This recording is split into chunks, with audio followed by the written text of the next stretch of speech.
Drone crashes have started fires, and in many cases it appears to be because of the battery. Even more fires occur from the improper handling of lithium batteries. Lithium battery fires can be very dangerous as they are very hard to extinguish. Therefore, any drone crash that damages the battery puts it at a high risk of starting a fire. A drone pilot should never operate a drone with a damaged battery, and keeping a fire extinguisher nearby when operating a drone is a very good idea. If the battery shorts out, gets damaged, or is overheated when the drone crashes, the battery can cause trees, grass, pine needles, or other easily combustible materials to ignite. If this occurs in a drought-ridden or generally arid area, it could lead to a widespread wildfire.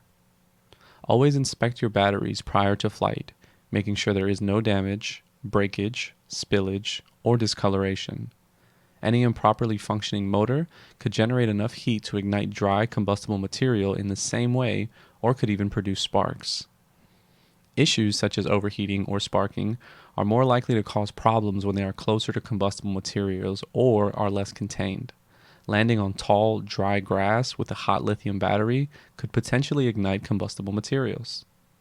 So, plan to land your drone on pavement or rocky surfaces, away from easily combustible material.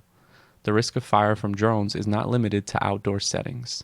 Lithium batteries are known for their instability and risk of combustion, but if stored properly in a fireproof bag or box when it combusts, there's not much risk of spreading to home or property. Do not store your batteries on the charger. Do not attempt to pick up a drone with a battery fire.